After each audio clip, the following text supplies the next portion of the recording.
Hello. First of all, does the microphone work? And am I hearable?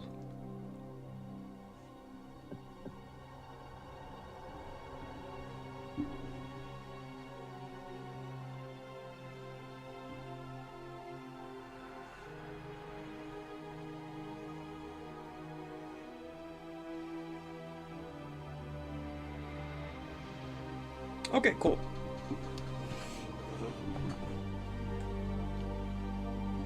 There was probably a bit of a delay between when you typed that and when I start talking about that, but it should be fine.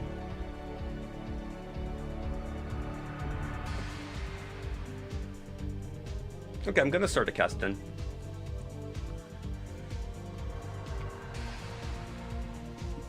So this is this will be CPL Preseason Week 2, Group 25. I know Aaron is in this group. I also know Durandal is in this group. I don't remember who else is in this group. Aaron and Durandal are the two names that first come to mind, but we will see.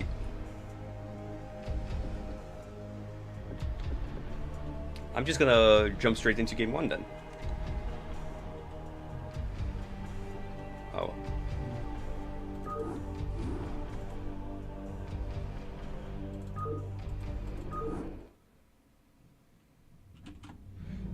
Okay, so this is game 1.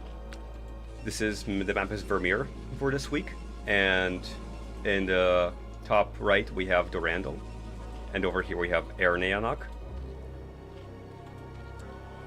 Erneanok is known to be quite a clowny player in these sorts of matches, I would say, but we will see what he does this time.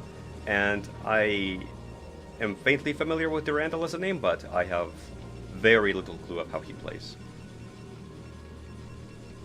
And yeah, please inform me if there are any problems with sound, microphone, too loud, too quiet, anything.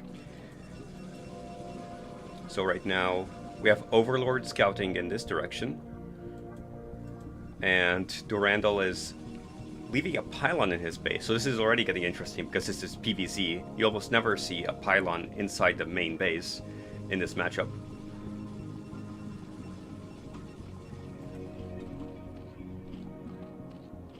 I'm curious what he will do with this pylon.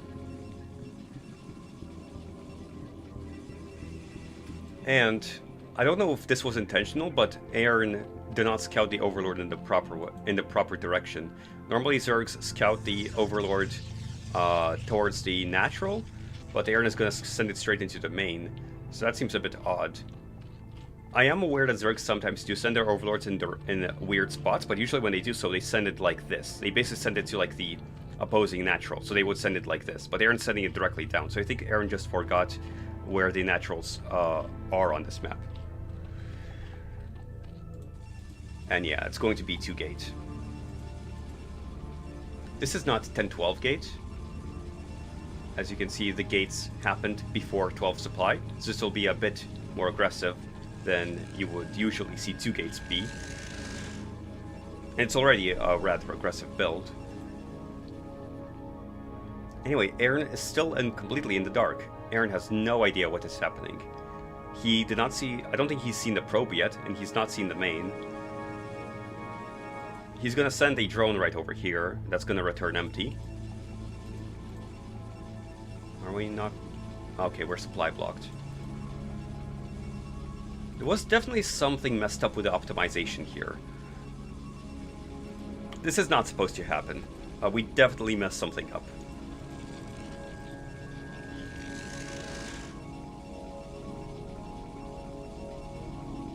And it seems like so far we're not getting a gas, so we're gonna stay on Zealot Tech for a while. I think Aaron still has no idea this is coming. He does have a pull, and he's going to start making links, but unfortunately he's also making a drone. I think Aaron will get very caught off guard by this, but thankfully he will be saved by the fact that we had that nasty supply block, which basically means we have 1 less Zealot from Durandal. And we just traded 1 link to just like get minor damage on the probe.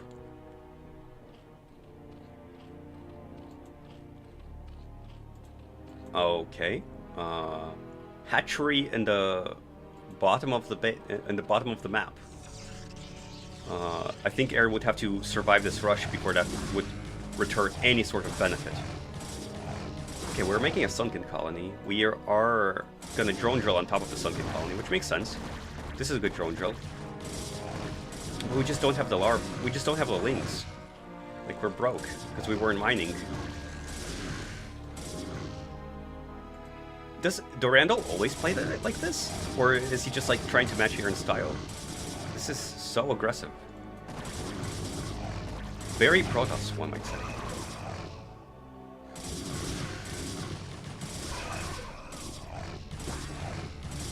I mean, realistically, I don't think there's much of a chance for Aaron anymore. We can just keep pumping Zealots, and we're broke. We're going after the spawning pool, or we can just, like, kill the last 8 drones. Uh-oh, this seems like there was a pause. We're making a core arcade? What? Okay.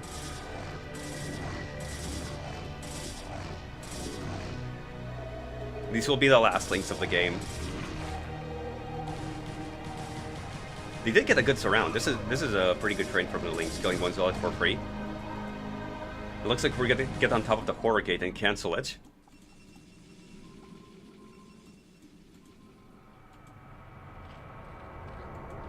Alright, how do 8 lings fight 4 zealots? 5 zealots.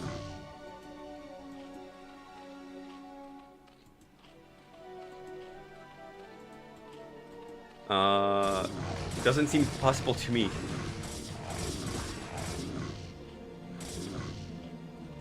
We're not remaking our spawning pool. We only just now got the minerals for it, so we're now putting down the spawning pool at the 5-minute mark. 9-9? No, it was not 9-9. I guess Aaron is still so blind that he still has no idea what happened. Yeah, it was 10-10. GG. Alright. I am really curious. Does Durandal do this every single game? Or like something like this? Or was this just like a special one-off? Alright. That was game 1.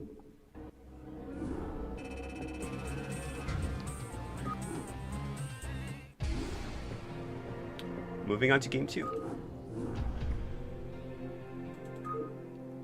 Game 2 is Durandal versus Moonwalk.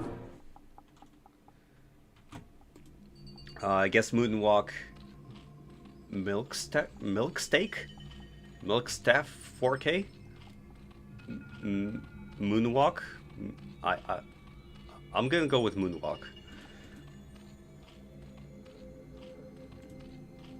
Anyways, this is another Zerg apparently, and Durandal's over here, bottom right and top right.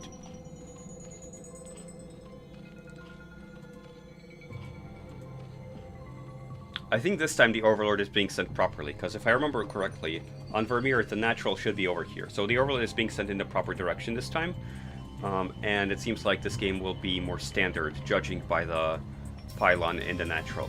Was sent out a bit early, but it will put down a pylon. Okay, yeah. Oh, wait. That's me. What? Trying to think how does this make sense. And my conclusion said it does not make sense unless you maybe put a gateway here and a gateway here. I don't think this makes sense.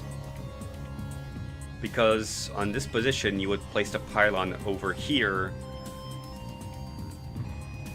and then the forge here, and then the gateway here. Okay. Yeah, I think it would be Milk Steak. But they're also called Moonwalk, I think, in the replay file. And maybe they're called that in the Discord as well. I'm curious if the Overlord saw that. I don't think it did. What? Okay. It's still some kind of wall. If I saw this as Zerg, I would just do 3 hatch speed leak all in.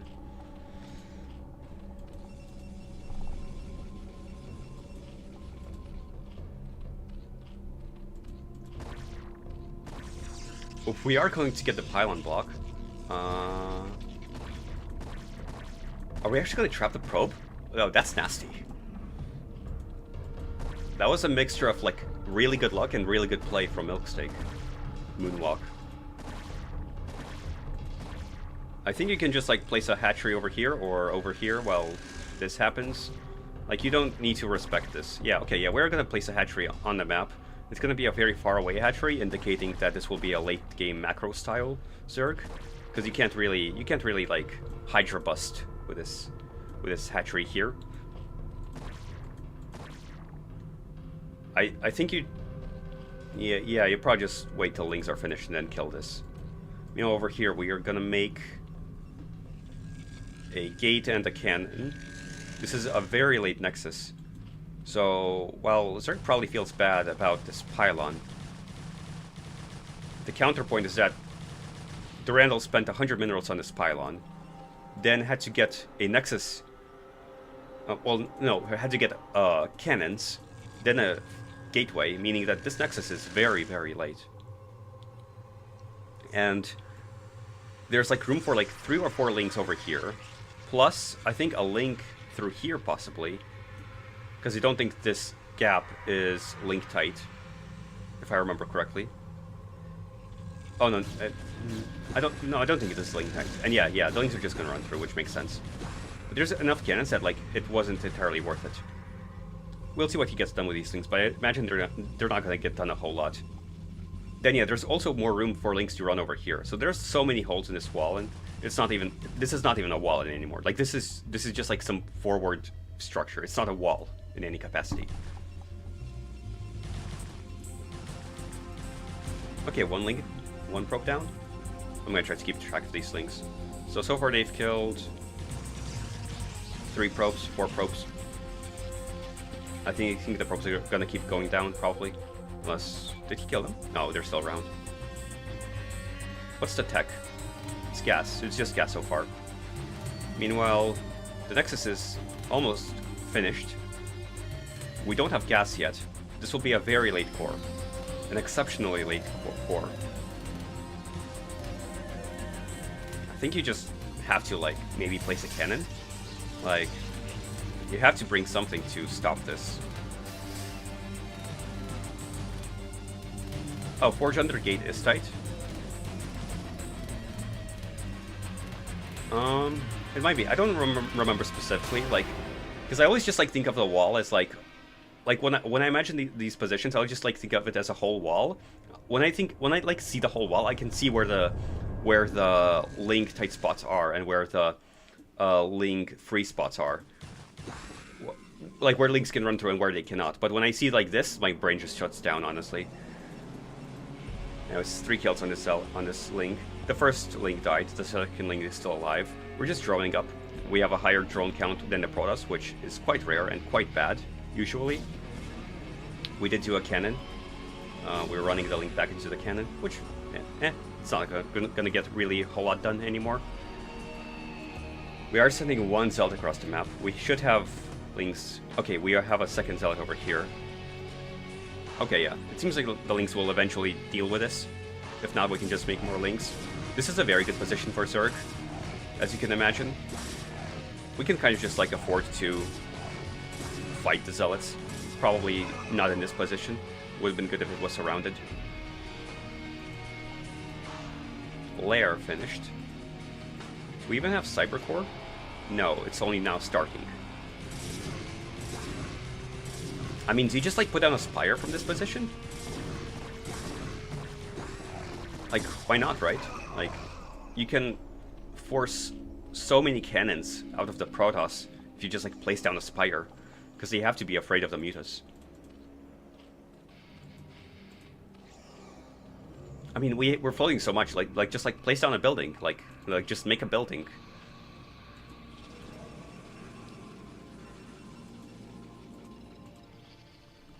Yeah, okay, yeah, Spire. There we go.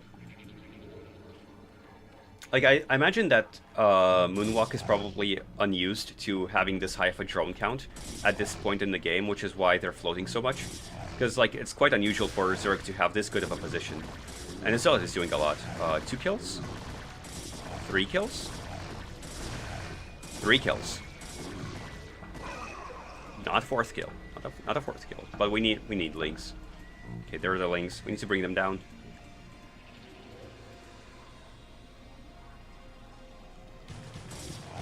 Now that the zealots have applied their pressure, the work count is basically equalized. So it's definitely going back into Durandal's favor here. He's done a lot with these zealots over the past like 3 minutes. We're actually gonna, yeah. There's actually no more drones mining in this natural. All of our money is now coming here and here. We need to like re-drone up the natural. On the plus side, we do have Hydras now. Are we getting the Hydra upgrades? Please pause. Yeah, yeah. It seems like, I wonder if we're also gonna go Mutas on top of Hydras.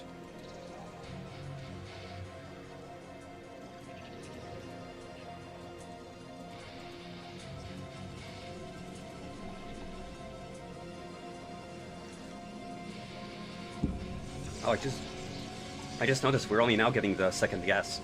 Interesting. Okay, we did go Stargate. Why did we place a gateway over here? This is a very strange spot to place our gateways.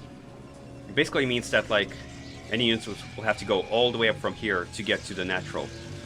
And besides, if you, like, construct buildings over here, Dragoons spawning in these gateways will, like, have to, like, will basically get stuck on every single building in the Protoss space as they leave it. We're massing up on Hydras. Worrying sign for the Protoss. We are now sending our first Corsair across the map at the 9-minute mark. The Corsair did not fly across the ground unit path. Corsair is taking the straight path.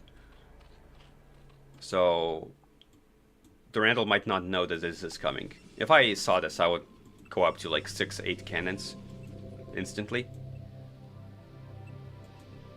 Are we like waiting for our timing? I mean, like, maybe we're waiting for Hydra speed before moving out with this. We did kind of like send out too much. We could have left some Hydras at home to stop this. Are we actually? Okay, they died at the same time.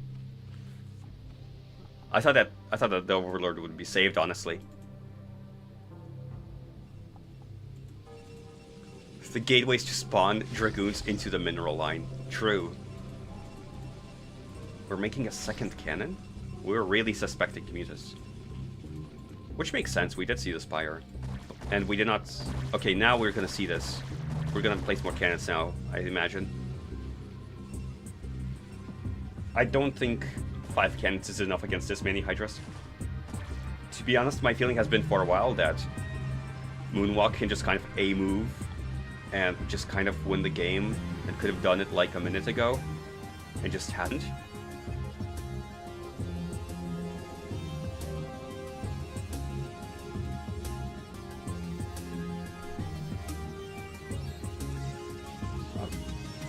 Are we adding a 4th probe to the gas? No, okay. Why do we have no workers in the natural? This is like less than full saturation. Seems like our main is kind of decently saturated, but our natural is not saturated at all. And this gateway is a meme. I don't have no... I guess the Dragoon will spawn over here, and I guess it'll leave this path. I have a feeling that if this game goes like for another like 20 minutes, this Protoss space will look like an absolute mess. Fight happening. Yeah, you just kind of need to retreat this. The zealot count is built up enough that you can't really fight this many zealots. Retreat to the SimCity.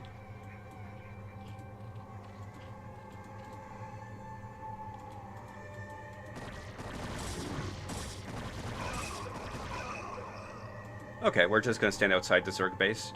Zerg is getting a 4th. Has some AFK units over here. We are moving out. I feel like this move out wasn't necessary. I don't know why we moved out at this point. We could have just gotten more Hydras and just overwhelmed the Zealots, rather than trying to fight the Zealots on like an even unit count. Behind this, what do we have? We don't have... Okay, we do have the Templar Archives, never mind. But we don't have Templars making. We are floating 1,500 minerals and 1,000 gas. I think we just kind of need to make stuff This is like the just make stuff, please portion of the game. Over here, we do have a decent enough drone count. We do have lurkers. I don't think we have a robo. Realistically, Moonwalk can just kind of like move these lurkers up here and get a contain going. There's nothing stopping that from happening.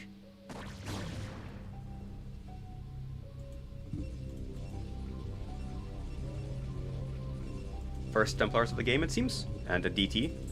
Right now, there's not much this DT can get done. Every single spot has overlords, other than the main, but you would need a robo to get into the main.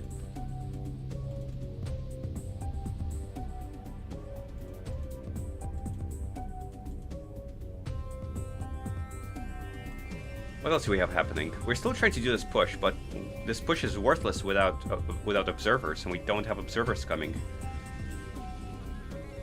Do we... Okay, where's the robo? I wish I could click on this to see where it is. Imagine it's like somewhere over here. Yeah, it's literally... It's over here. Okay. Flank Hydras. Also, Scourge over here. Okay. And I guess this is... Okay, more Hydras just scouting for a third. Really, it seems like Moonwalk is trying very hard to make sure that there's no third out on the map. Which makes sense. Are we going to saturate this? I imagine we will start to saturate this shortly.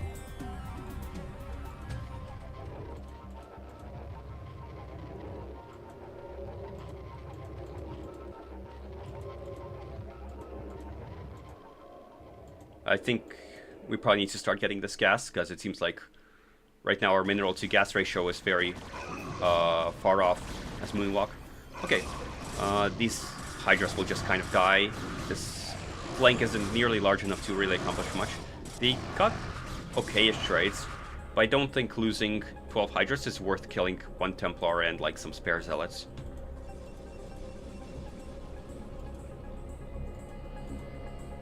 Oh, okay. I guess we're just taking a hidden corner base. Why not? I mean, if this game goes long, this will definitely pay off. Moonwalk might just send Hydras there and scout it. Yeah, it seems like Moonwalk scouted this at some point in the game, and it's now just like sending an army to stop it. Honestly, the funny thing is, Moonwalk is sending such a big army that if you had observers, you could just kind of use this opportunity to push over here. Wow, that's crazy. To push over here and like just like overwhelm these lurkers and kill the game and like end the game. This CT is doing a lot. Or could do a lot. That was a crazy storm. Okay, so it seems like Moonwalk lost some Hydras, but in return killed the corner base, putting Durandal back to 2 base economy, and it is 15 minutes, so Durandal needs to start thinking really hard about getting a third. Our main is gonna be mined out soon. We only have 300-ish minerals left. This is a weird push. I mean, like, invisibility is invincibility.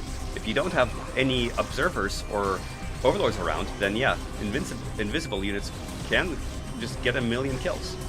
Okay, but we did bring overlords over, so the DT is dead now.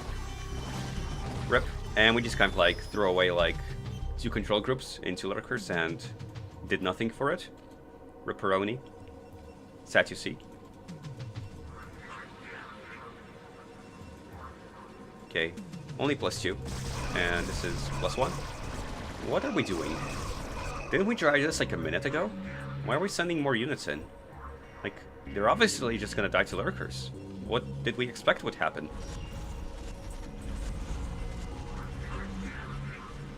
I can't get over the space layout. This is like...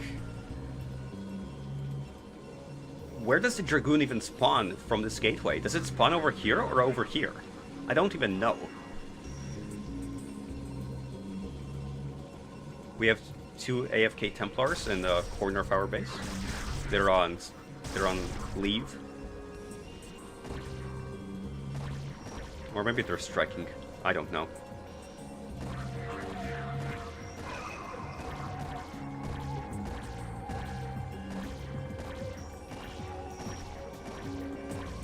Okay.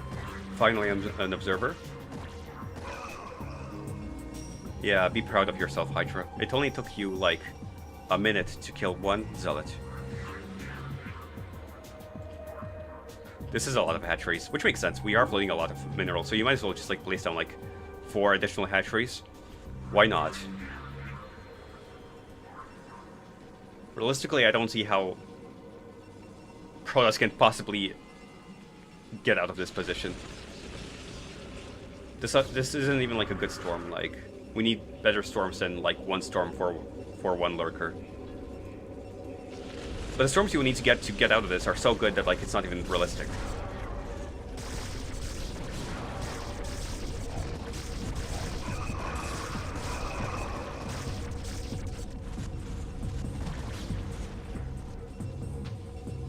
Okay, to be completely honest, I think I'm pretty ready to say that this game is almost certainly over. I mean, it has to be over. How can Protoss ever get out of this position? This is like the final boss of all Lurker contains, and we don't even have a control group of cocoons. The only saving grace is that we had few enough probes in our mineral base that we're still mining from it, and we still have a lot of minerals left. Because technically, this would be about the time that this base would normally be mined out in a standard game.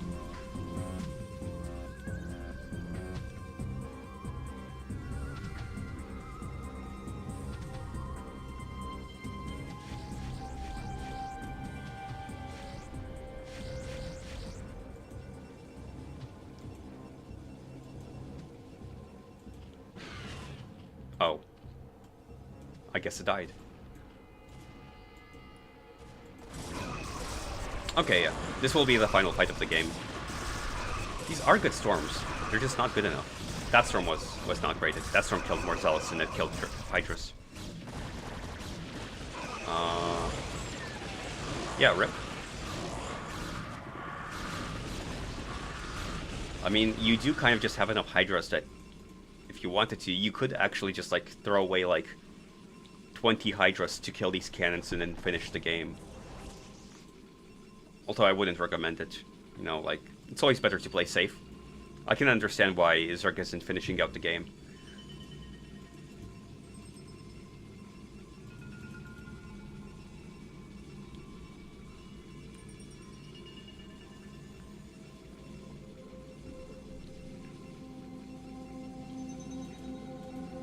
Alright, the Lurker's finished up. That was like our one window of opportunity. Obviously, Durandal did not know that there were a bunch of Lurkers finishing up here. If he did, he might have tried to push.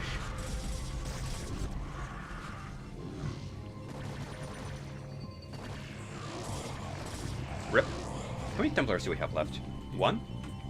Yeah, one Templar. And we still have, like, both gases operational, so we can make more Templar, but obviously it doesn't matter. So let's... Yeah, you got the gods. Yeah, it's just kind of unfortunate. It seems like the whole build kind of fell apart, and we didn't know what we were doing. We just kind of, like, were late on the Templars, and then we were late on the Dragoons, and we were especially late on the Observer.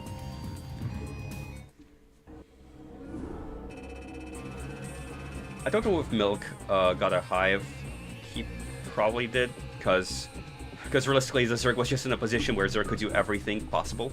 Zerg could have gotten a Queen's Nest, a Hive, a Defiler Mount, an Ultra Cavern, a Greater Spire. Zerg could have gotten every single tech building in the game. And all 3 Evo Chambers. Right, that was Game 2.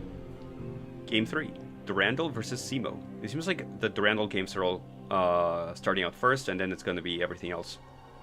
It also seems like that not everybody in this group played each other, because I think normally there would be more than 5 replays. But that's fine by me.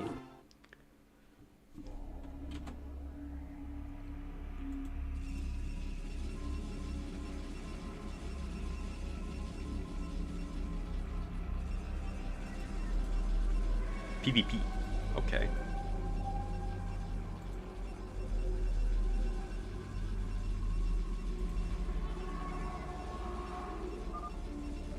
Aaron, what do I do? Is Aaron like watching this? I'm curious. Was Aaron watching this game? He probably was. Otherwise, why would you say Aaron 12I2? Anyways, top left is Simo. Bottom left is Durandal. I'm trying to think, like, who's advantaged from this position in this matchup? I think that since you can just kind of send shuttles downwards, and they will show up in the main, and then the shuttles have a lot of room to fly in whatever path they choose, like down here, through here, or like diagonally like this. I think this is probably better for Simo in this matchup. Because I think in the standard mid game, I think it just provides Simo with more options on how to fly shuttles into the opponent main.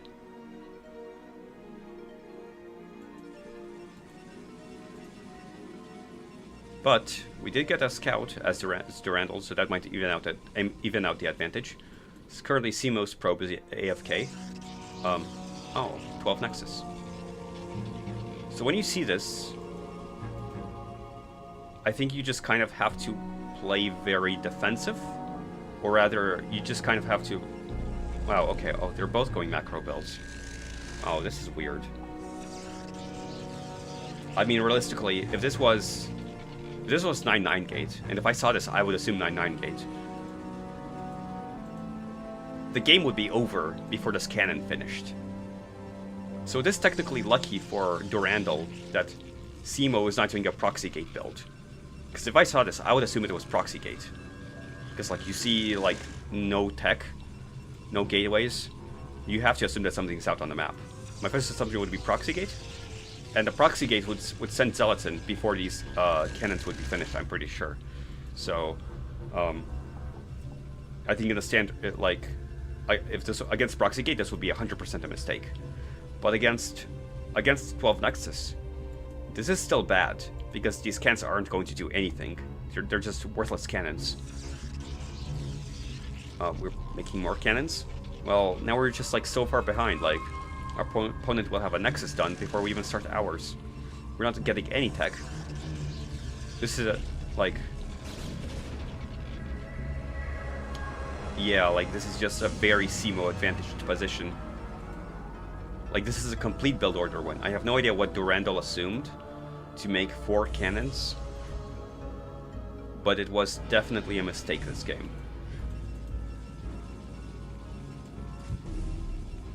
Oh, we were trying to proxy gate? No, I mean like proxy cannon. I mean, might have worked if it wasn't scouted.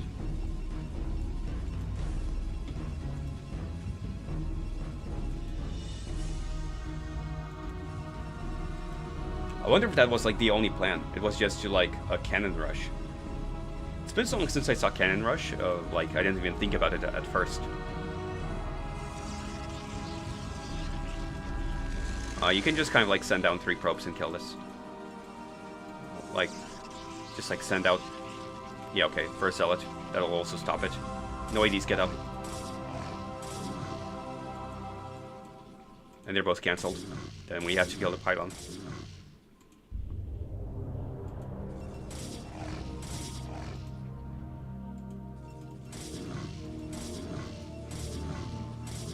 I definitely didn't expect these games to be so weird. Or like, this PvP to be so weird, rather. This is wild.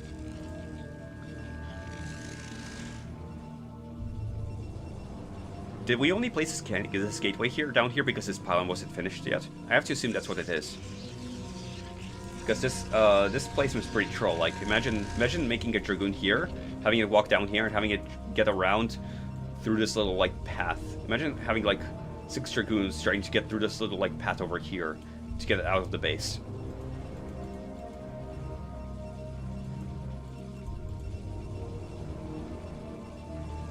Okay, so oddly enough, now that I'm looking at this game state again, we do have a finished Cyber Core, and we do have Dragoon range started, but in terms of economy, Durandal actually has a higher probe count than Simo right now.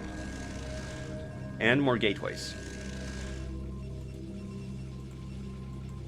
So while the position was certainly bad for Durandal, right now it looks like a somewhat evenish game, I would say.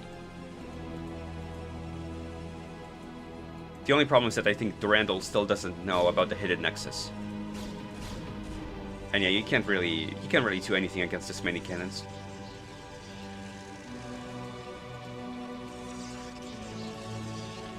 Okay, third gate. Are we gonna also go for goon range? We are, okay, yeah. Fourth gate, seems like we're just making a bunch of Dragoons.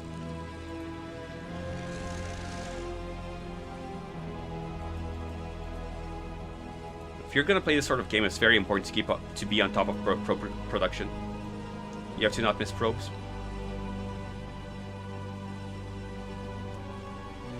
Okay, nice.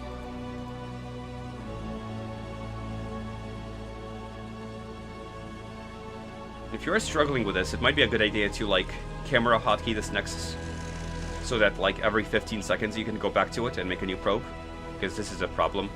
That was like almost entire probe missed. Gotta stay on top of it.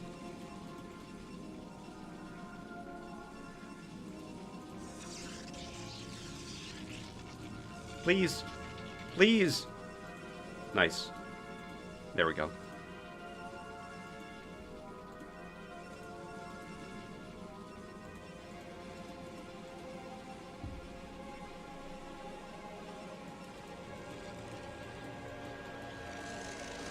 Yeah, I'm curious what this pylon will be for. It might just be a scouting pylon to make sure that Durandal doesn't take the other corner of the map. The way these Dragoons are batting is so funny. They're just like trying to get through this little like crack. Like, okay, they are targeting the Zealot, unfortunately. We lost basically just a Dragoon for nothing.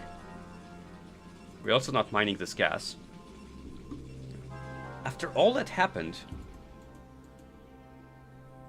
the pro production is like very even. 36 versus 37, both on 2 base.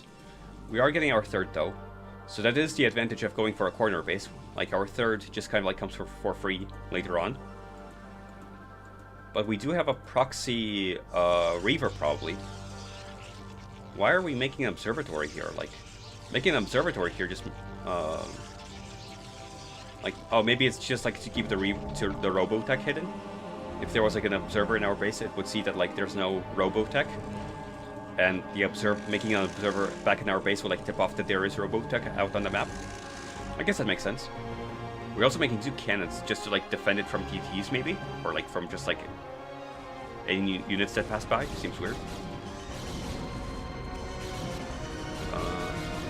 Yeah, Simo wins this fight. Got a better angle, got more Dragoons. Really, there's no need to push out until you have an overwhelming army, or some sort of advantage. Okay, Durandal got a scout on this base. Do you send a Robo into this base or into this base?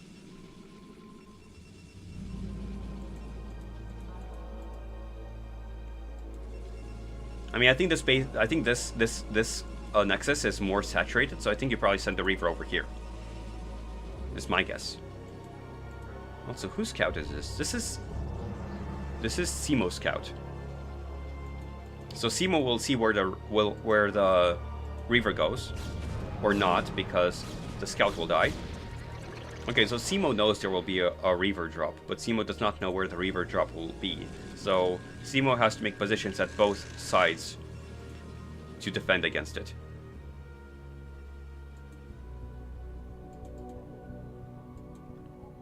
Like, we could send a control group of goons to clear out all of this tech, but the Reaver will be out before the Dragoons get here. Please don't tell me that this shuttle will just be sniped. Please, like, please move this. Like, what are we waiting for exactly? Like, we need to start... This Reaver drop could have happened like 30 seconds ago. What are we waiting for? Okay, yeah, let's go. Go, go, go. No. Why are you doing this? What? Are you seriously trying to defend this tech? This is dead. You can't... You have to, like, just drop. Like... Are we, like, seriously trying to make this an entrenched position? Like, we can't, like, entrench this. Like, eventually Simo will kill all of this. We just have to get as much done with it before it dies as possible. Oh dear, it's gonna fly into the cannon. Oh no. The second cannon? Gonna fly into the second cannon.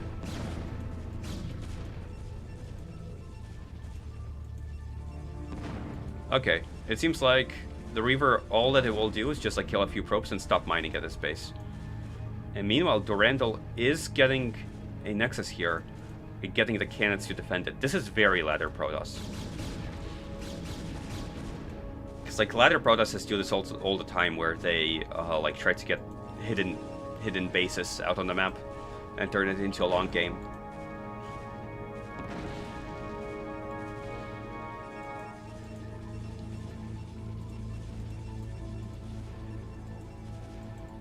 Okay, I think the Reaver will die shortly, but for some reason the Dragoons bugged out and did not go directly to the Reaver.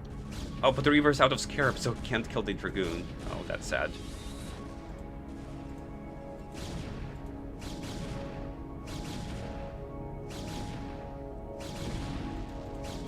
Yeah, we just kind of lost so much tech. I mean, like, the idea was cute, but realistically, it was probably not worth it. Do we have Templar archives? Because usually these games just evolve into storm grinding. That is a ridiculous number of cannons. 1, 2, 3, 4, 5, 6, 7, 8, 9. 9 cannons, Jesus Christ. 9 cannons, and like if there was just like a Reaver here, they would all be useless. 1-1 versus 1-0.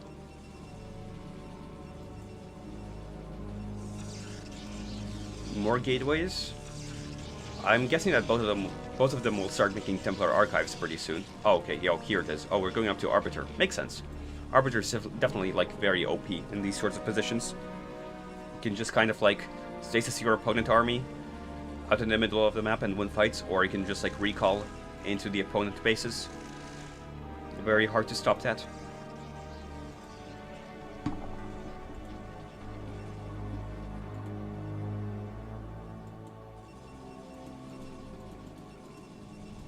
But I would also like to see some High Templars, you know, like Storm is very OP.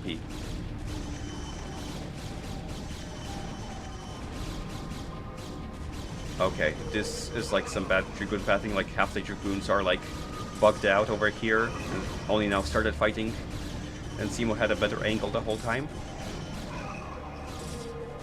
Right now this fight is starting to get more even. We just lost like half a control group of goons to these cannons, only killing 3 cannons. Over here, Simo is also losing this fight. What does Simo have? Simo has gateways or Dragoons. Carriers? Why carriers? Carriers are bad. In this position, at least. Sometimes carriers can be good, but not from this position. I would not make carriers. I would probably go for arbiters.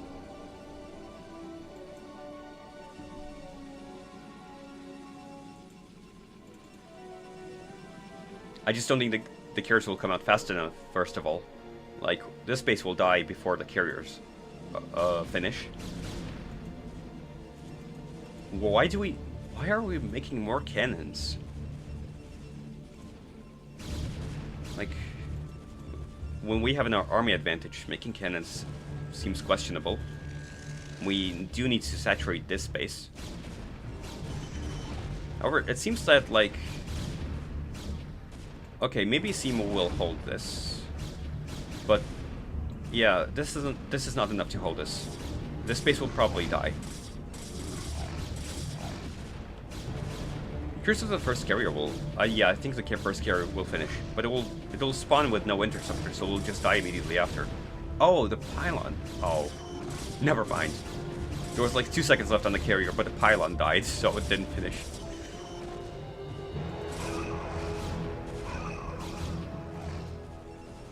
There's the carrier, though.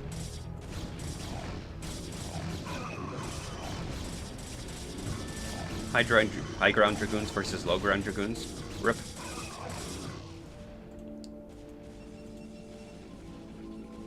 I've heard that there's a term in Korea that goes something like flower Protoss. It's for Protosses to build a bunch of cannons. Because apparently, like, maybe somehow photon cannons look like flowers. Oh, is this the end of the game? Oh, well, I mean, to be honest, it looks pretty over, but I thought it said release pause. I'm a bit confused, I'll be honest.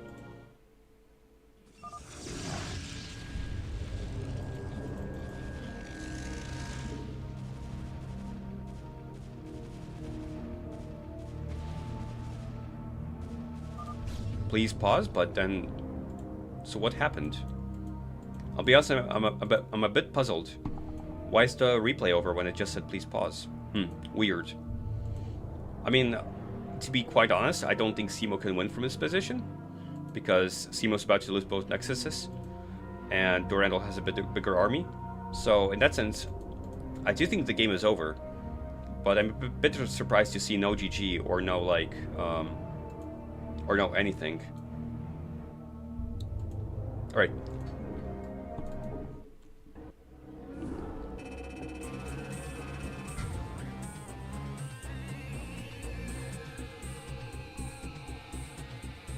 Yeah, very Protoss game.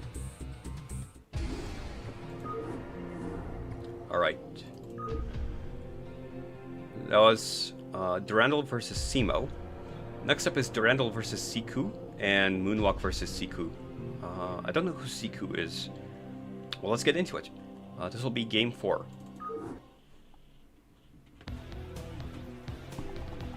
Cross pawn. Terran versus Protoss. Siku is bottom left, and Durandal is top right.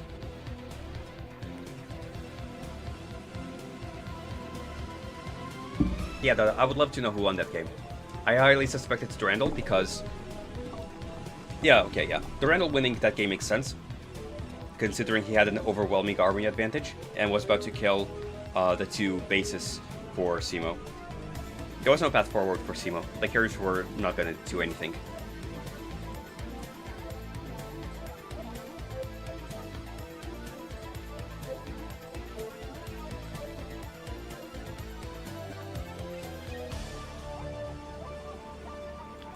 This seems like a, pylon in the natural.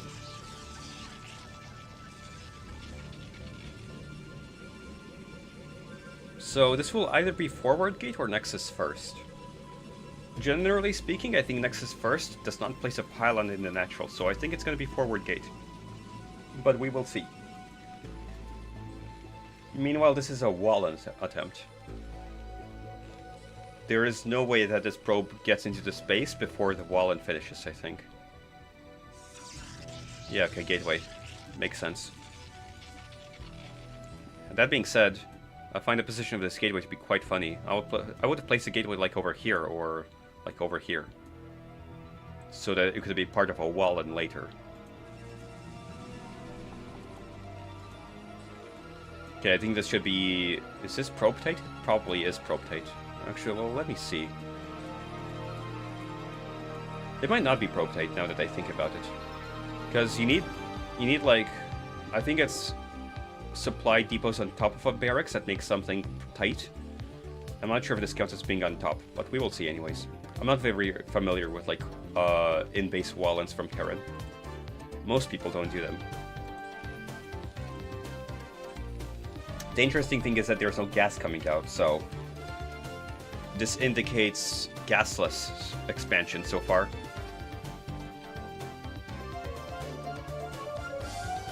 And over here, there's also no gas, which also might mean some sort of fast expansion with zealots. Okay, yeah. Yeah, there's gasless expansion.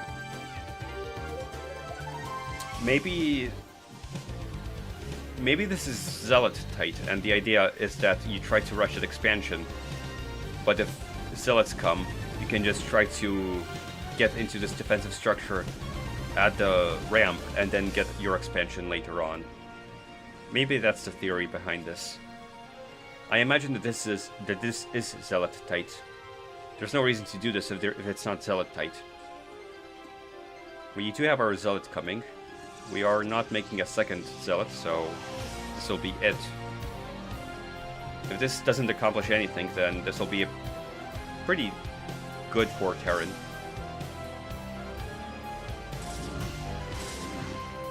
Okay, well, so far this is going pretty well for Durandal.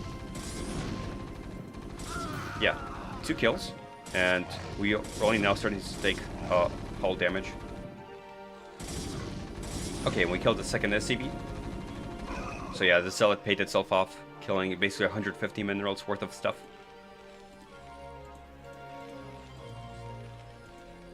And then we have to lift the barracks to take our command center and finish it. We are behind in gas mining right now. We got our refinery later than the assimilator. And yeah, factory started. Over here, we're probably gonna start goons shortly. It actually did a lot of damage. Wow, 600 damage? I'm impressed. I'm curious if it will actually start doing hull damage.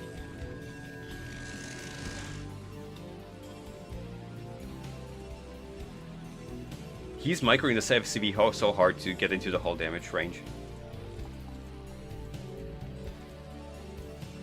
Okay, it'll die. Finally. Right? Yeah. It should die. Okay, the Dragoon is chasing it. We did consider doing some sort of like 4 Marine Rush, but makes sense that we would pull back with that. That wasn't going to accomplish much. Getting into siege tanks before Vulture, that makes sense. This is undersaturated.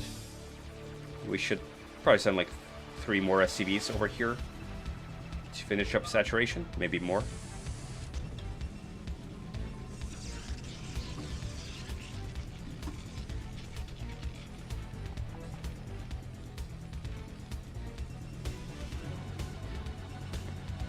Is this Siku fellow like somebody well known?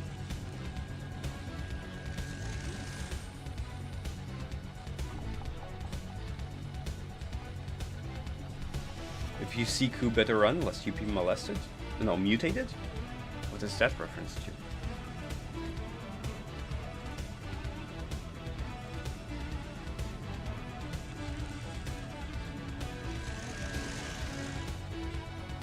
Okay. Factory and siege tank. Siege tank should finish up before these dragoons do too much. I think this position is definitely holdable. And yeah, range is only now finishing. You can just kind of like bring some SCVs, repair this bunker. Don't let the siege tank die though, please. Okay, damn, the siege tank died. Well, unfortunate. Now this is actually pretty bad for Terran.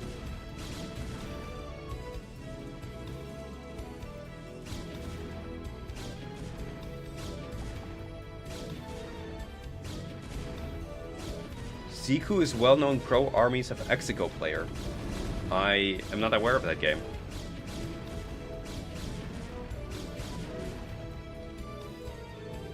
Huh, okay. Interesting.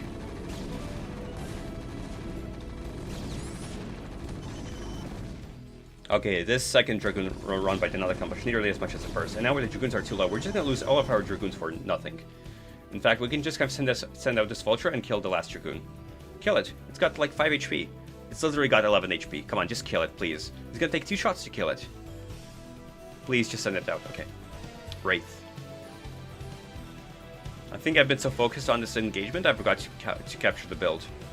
It's Starport, but we're not getting an add-on, which indicates that this is not like a fast dropship. We got this Wraith for scouting purposes and to maybe catch shuttles. And this Wraith might fly by the shuttle wheel. I don't think it spotted it. Okay.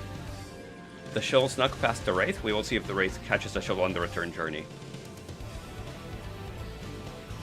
We can just park the Wraith here and kill a probe. This shuttle has Zealots in it, so this indicates maybe a Bulldog attempt, where we try to A-move with Dragoons, bust the bunker, while dropping Zealots on top of any sieged tanks. But Terran might be trying to move out, and the shuttle will be useful for just like stopping it. I'm not a fan of this though, we're just like This is not how you execute a Bulldog. You don't just like drop the zealots before attacking with the goons. Yeah, that wasn't it. That was just kind of a waste. We did kill some siege tanks. So it wasn't like completely horrible. But I think that could have been executed better from the Protoss.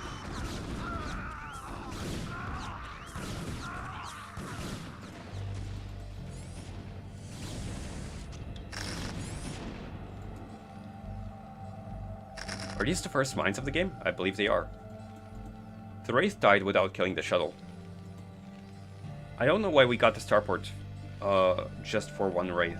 I think, like, if you're gonna go starport, you get more than one Wraith. You get, like, dropship or, like, 3 Wraiths. Just doesn't seem worth the investment for just one Wraith. The fast command center is interesting, but I just don't think we have the siege tank count to defend a third. We can just kind of keep on 4-gate production and make enough dragoons that that holding such a fast command center will not be possible.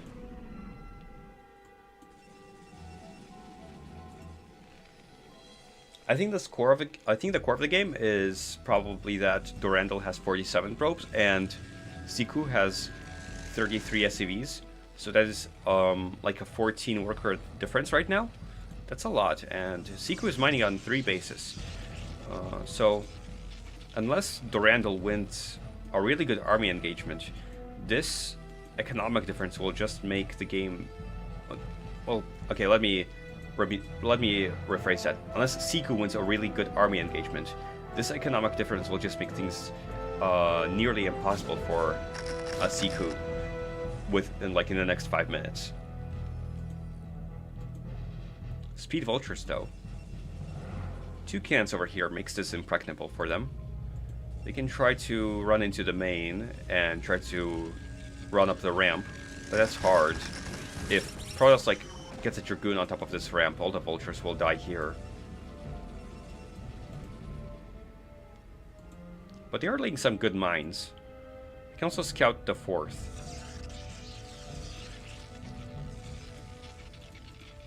Right now we have 1 machine shop. We will probably add a second one soonish. Double armory is interesting. This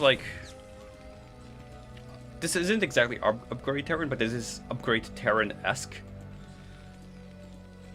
And it's a very old way of playing Terran at this point. And we just don't have the unit count to really justify these sorts of upgrades, I would say. But God Mines, Jesus.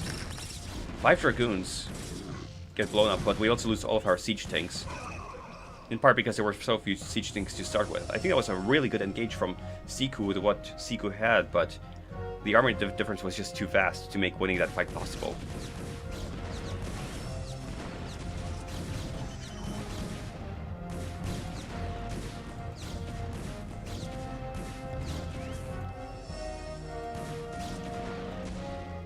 HP. Science Vessel? Science Vessel is definitely questionable. It's kind of just useless right now, unless we get D-Matrix. But it takes 100 energy for D-Matrix, so it's just takes a while to get to the spell. It's a very expensive spell in terms of energy cost. Other than that, it just doesn't do anything, because Protoss doesn't have Arbiters yet, so the detection provided by this is useless. I don't think we even have Templar Archives. So it's just kind of not a very useful unit right now.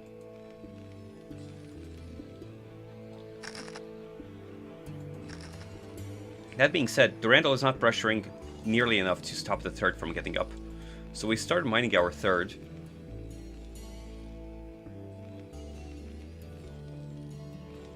Yeah, I would be interested to know more about this Armies of Execo game. What sort of game is it? I would like somebody to explain it in the chat. I'm probably gonna Google this, Google it after this cast, because I don't think I've ever heard of the game before.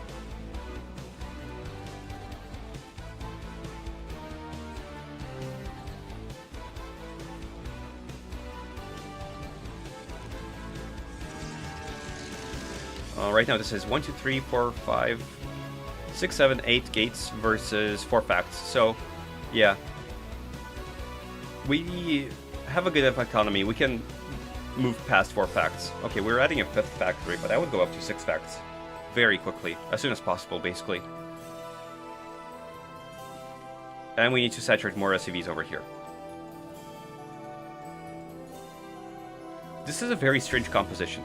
Like, we have Goliath when Durandal is not getting air units. We have science vessels, 2 science vessels at this point, when Durandal has no DTs or arbiters. We only have 2 siege tanks. These have to be really, really good D-matrixes to justify, like, all of this investment. Like, we basically have to, like, keep both siege tanks alive for as long as possible with D-matrix. Like, we need to cast it right now on this. Cast D-matrix, please. Please! Yeah. Oof. Unfortunate. Yeah, like, if we're not gonna use the D-matrix, like, this is too late. Like, D-matrix on a Goliath is just not gonna do anything. We did keep one alive for the future, and it's the one that has enough energy for a D-matrix.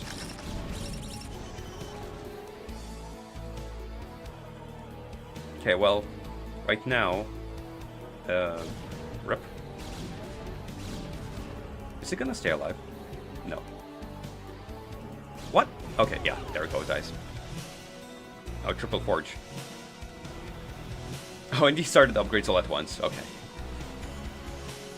Meanwhile, like, like, I've seen Terrans with higher upgrades than this with only 1 armory.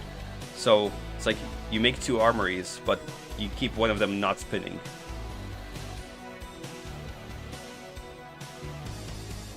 In terms of economy, it's definitely equalized. It's 58 versus 56, which is pretty good for Terran, all things considered. Plus, 7 of the probes are AFK.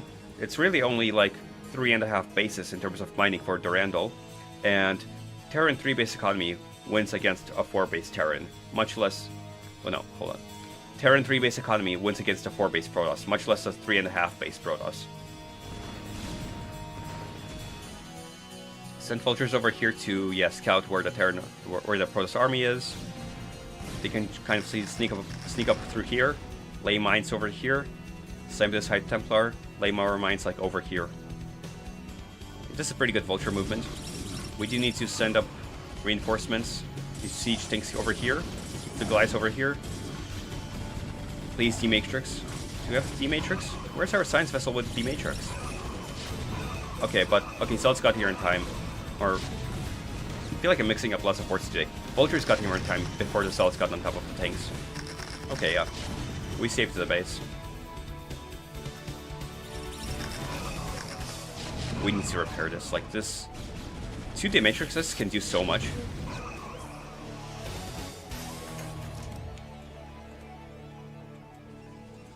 Okay, Arbiter. Tech, probably. But no Arbiter Tribunal. Okay, there it is. What? Why? Ah yes, the double Arbiter Tribunal build, so that you can get both spells as quickly as possible before the Arbiter even has the energy to cast them.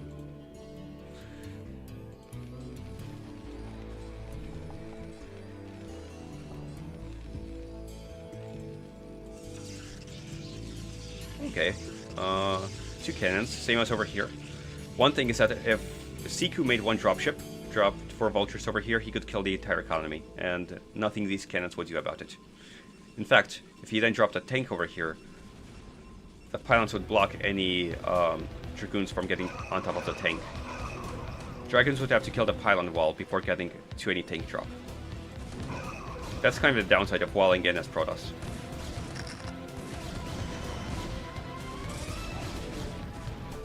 Important, like, some of these Dragoons are very low on health, so they'll just kind of like get popped in the next fight. This is a good tank move out. It's not a big army, but it's well positioned. And I think we just need to... Okay, we have Psystorm. That clears it. Yeah. And the tanks in the back, well, basically just arrived in a big clump. So yeah, that's what I thought would happen. Like, the tanks... It was like a good army control, but just not a big enough army to justify that sort of move out through that sort of position into that much Protoss.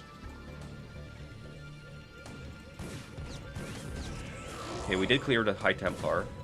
We need to siege up these tanks. This tank will just kind of die, as will this tank. I have a feeling this will not be a good engagement for Siku. These things are just too low.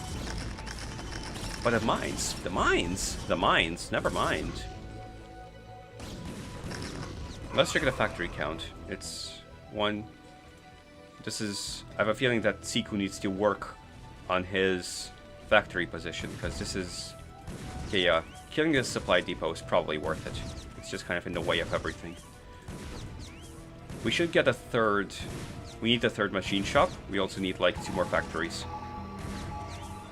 We're floating so much, we could add 2 more factories and the third machine shop. And over here, we could use more gates. We could also use another main over here or over here. It seems like Durandal's just like, it's just like too overwhelmed by this game to properly set up another main as you need to as Protoss. Without another main, you probably eventually lose the game. And you obviously need... This is illegal. You have to stop this from happening. You need to stay on top of your scouting. Scout the corner bases. Make sure Terran doesn't take those illegally. Properly pressure Terran to stop them from mining this fourth, because this is also kind of not... This is like kind of somewhat illegal when you're on 122 supply. You should be able to just like make a round of Dragoons and Zealots and move them into this sort of position.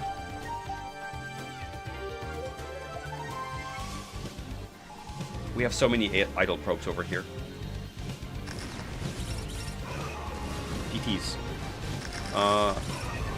Making TTs into the player who has made science vessels for the past 10 minutes of the game is certainly a choice. Yeah. Good targeting, avoiding that tank that is defense matrixed. Terran hasn't really successfully pushed out on the map at any point with like a successful like siege tank push, but Durandal hasn't pressured Terran spaces well enough that Terran can just kind of keep doing it. Eventually, if they keep on trading armies like this for the next 20 minutes, Terran should just win the game. Especially once 3-3 kicks in.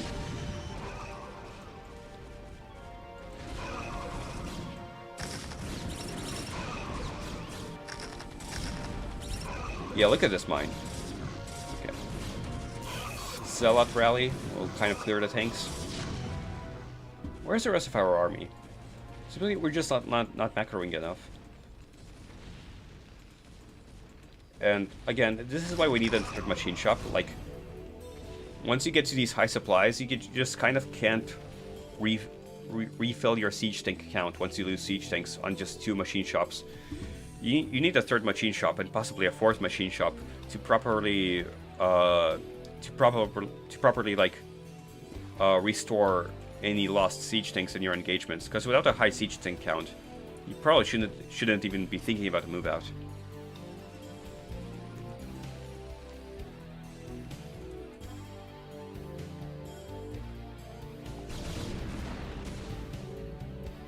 So yeah, StarCraft 1. You can't select multiple buildings at once. So usually the way in StarCraft 1 macro works is that you just kind of like clump up all your buildings into like a square or something approximating a square, so that you can like click on as many gateways or factories as possible from your screen. Or you try to hotkey individual like factories or gateways. But at this point in the game, there's so many factories and so many gateways, you can't hotkey every single one. So you have to just kind of rely on just like moving your screen or using a screen hotkey to like save this position, you know, like screen hotkeys to basically like click on all the factories as quickly as possible. I can't believe we set the command center. This is not like game ending for Terran, because we can kind of rebuild the command center, and in the meantime we can mine over here. And over here.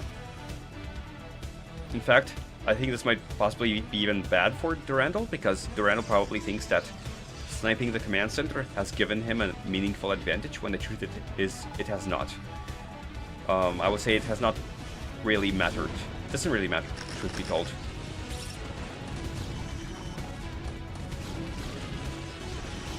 Good tank micro. This is like the benefits of using unsieged tanks. Like, unsieged tanks can still fight pretty well against dragoons, especially with like vultures, and they can also move out of storms.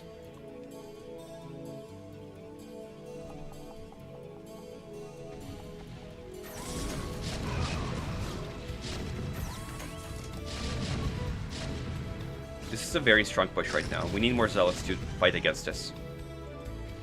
And we need to rally vultures.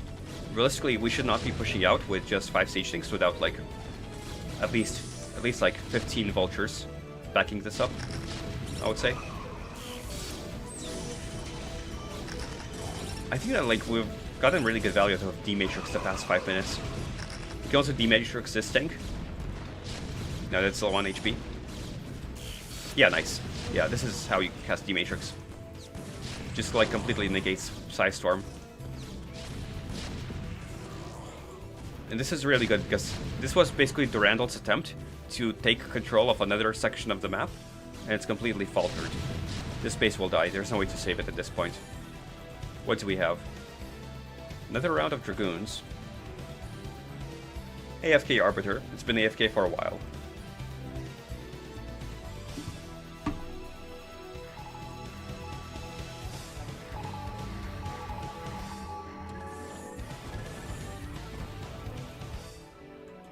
Yeah, it seems like Siku is taking advantage of. It's just like very slowly starting to win this game. Or at this point, it's like, I would say it's like 80-20 in Siku's favor, because the economy for Terran is so big. Protoss just can't do much, and we just kind of like can just keep on picking off Protoss bases and keeping Protoss cornered in their section of the map. We do have an Arbiter, but we have Science Vessels. That was a really good stasis. Wow, okay. We stasis most of the tanks, but there's so many Zealots, or so many Vultures rather, that we can just kind of kill every single Zealot, and now these Dragoons are isolated. They are EMP'd. And honestly, just 2 Siege Tanks will force these Dragoons back. Yeah. They stayed too long and they died.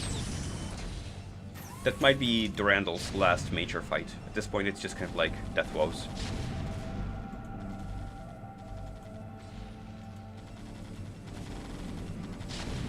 Durandal's major problem was not developing enough to other corner bases and not scouting, not making observers to scout Terran expansions and move outs. If we had an observer just patrolling this quadrant, we would have like secured a much better position for ourselves. Like this attack needed to happen like 10 minutes ago, basically. At this point, it's too late.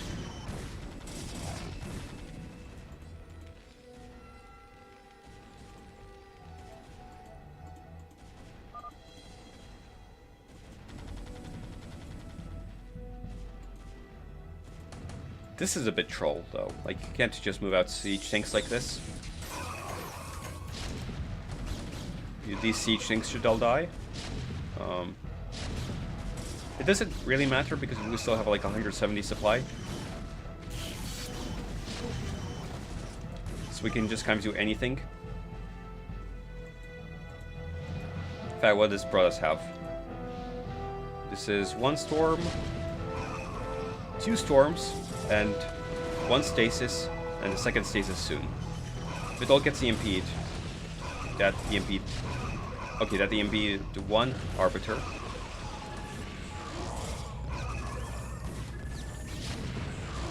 Funnily enough, we actually stasised every single science vessel, so we needed to rely on scans to finish off the invisible units. Okay, we're broke. Meanwhile, Siku can make 43 siege tanks off this gas bank. Huh? Oh, I guess we're long distance mining. The miner will spot this.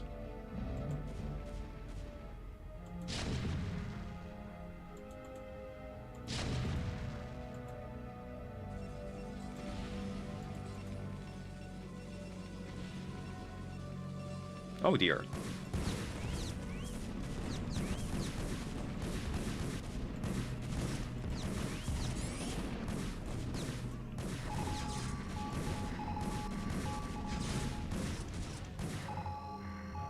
"18 probes.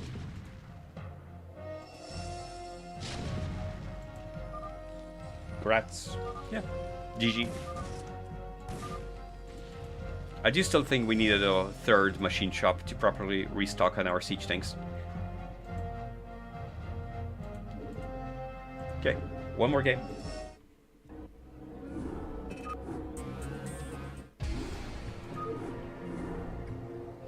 Who is it this time? It's Moonwalk versus Siku. So this will be a TVZ from the what is the game name called? Ashes of something? Armies of Exego. Okay, Armies of Exego Pro versus Milksteak. So, bottom right is Milksteak. By the way, this username is different from what it was last time.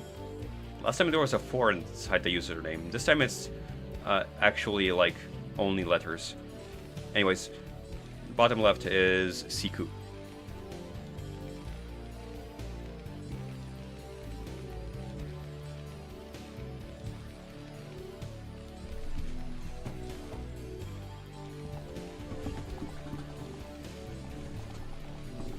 Okay, so let's see what happens. This is a Wallen, like last game. Seems like Siku is very familiar with Wallens. Wait, actually, truth be told, it wasn't a Wallen, was it? Because I think, like, we still saw Marines go through it, but go past it. So this might not be link tight. In which case, it's kind of pointless.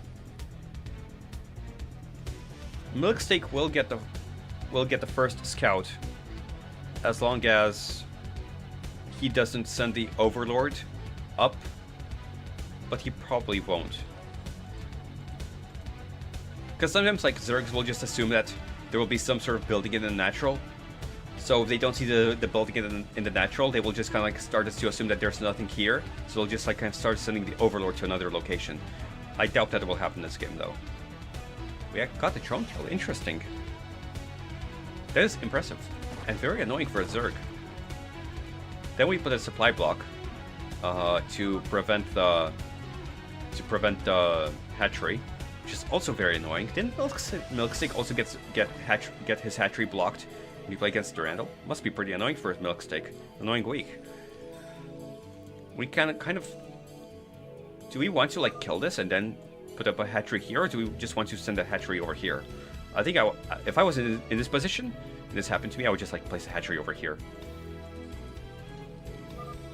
Anyways, fast command center.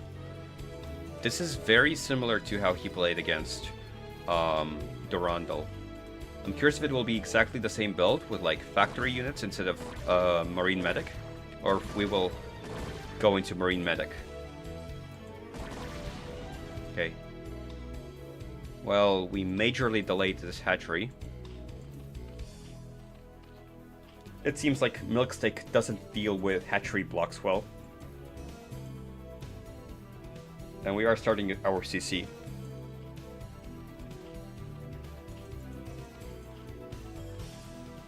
This is a late pool as well. Clearly, we wanted to place down a faster hatchery than this. Because, like, overpool, when it's overpool, the spawning pool finishes at 2:05. Which means this is a minute and 20 seconds later than standard overpool timing. So this was clearly going to be a fast hatchery build, which got completely derailed by the hatchery block. And we killed a drone. This is good Marine Micro. This is a really good Marine Micro. We might just kill another drone. Actually, we can kill this. Like, just... Or like, at least, like, dive it behind the minerals. Snipe it, like, send it over here. I'm curious if we get this. We do not. Unfortunate. So close. If you get that drone kill, some Zergs might just leave the game out of tilt, to be honest.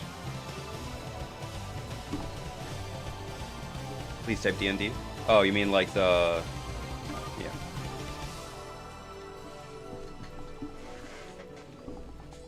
How do I remove DND after?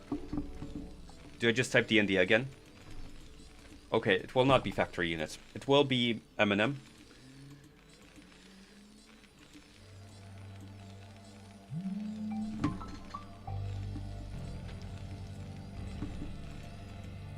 Over here, creep colony. Lair. Seems like it will probably go to Spire as is standard. This is playing very safe, because we have 8 links, plus a creep colony, so we're just kind of like trying to stay up on top of everything, and not die to any sort of early pressure. This looks kind of, okay, so it'll be Academy before eBay.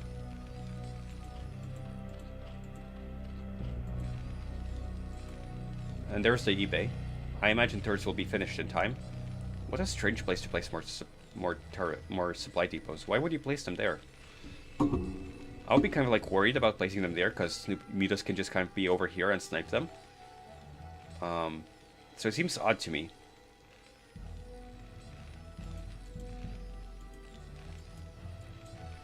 Are we making medics? Yeah, we are. Are we getting stim? We are. The Spire is late enough that we can push across the map with this and force out a second Sunken. But no need, because the second Sunken is already finishing up. So...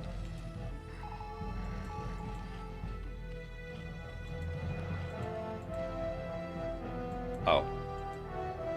Okay, we scouted the Spire. Oh, hold on. There we go. Okay.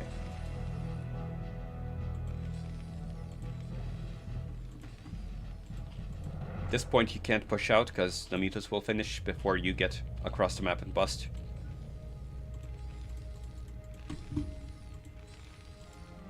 +1 is started. Stimpack is finished. Range is not started. Turrets are started. We have 2 turrets over here, no turrets over here, so the mutas can just kind of camp here and spawn, kill like these 3 SCVs when they finish, when they fly over. 3 turrets over here. Seems like the turret coverage is good enough that we definitely won't die to just mutas. In fact, there might be too many turrets, technically speaking. Right now there's more turrets than there are mutas. Only 5 mutas. More mutas will be hatching soon. Lynx, huh? Okay, interesting. We're going for Lynx muta, so maybe the hope is that Siku pushes out on the map with his marine ball, and then we can surround it and crush it with Lynx and mutas. I think that's called Sulky style at this point, because Sulky did that a lot in ASL.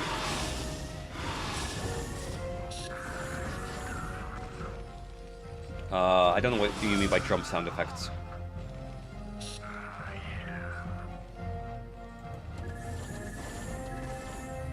Six mutas. The mutas aren't getting a lot done, but that's probably better than losing them. I think a lot of Zergs would try to like be like in the mode of like, I have to get things done with mutas, so I must like fly them in, even if that means losing them. Okay, so we were going for like a Ling muta crush, but unfortunately we weren't able to get a good surround with the Lings, and instead of basically jumping on top of the marine ball, our Lings got jumped by the Marines. So the engagement kind of turned out the opposite of how Zerg wanted it to go. And we did not have enough Lings for really this large of a marine ball. It seems like Milksteak did not expect this much macro from the Siku, because this is a really good healthy marine count. And they're also slow Lings. So there were a lot of reasons why that Ling Muta fight did not work out well for Zerg. Okay, this was enough Lings that we kind of held this. We did lose a lot of mutas. It seems like Siku tried to target the Mutas in that engagement. So even though we lost the we lost the fight, we still killed a lot of high-value Zerg units in it.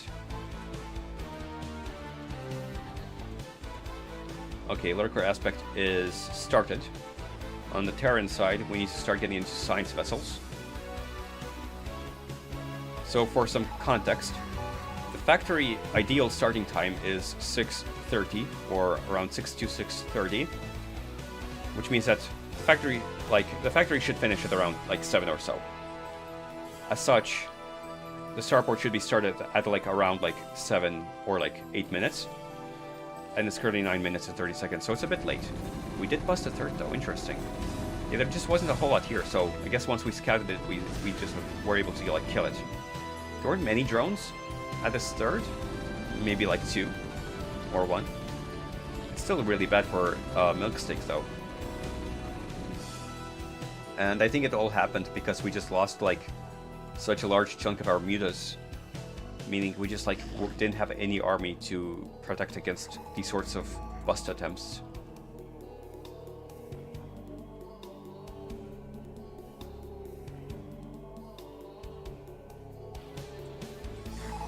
Yeah. Have a good night, White Defender. Siege Tank is out. Okay, it seems like this game might just be over.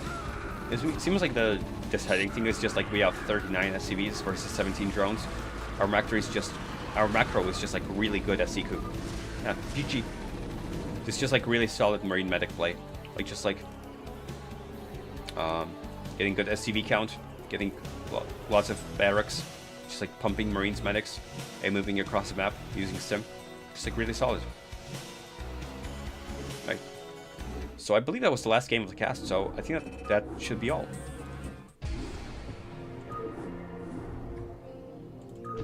Alright, thank you everyone for watching. That was all 5 games that are in the replay folder. So I think that is all. Alright. Thank you for joining. It was a fun cast. I think a lot of these games were Durandals. I was very impressed by how Siku played. It seems like Siku's I think like Siku's game against Moonwalk looked very, very solid. Like just like good macro and good SCV count. It seems like the theory was a bit strange in the game against Durandal, but it really worked out in the end. Like, you know, high base count, good use of D Matrix, and eventually just like some solid pushes closed out the game.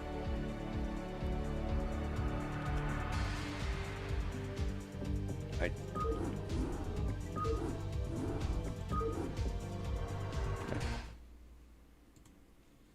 Alright, goodbye everyone.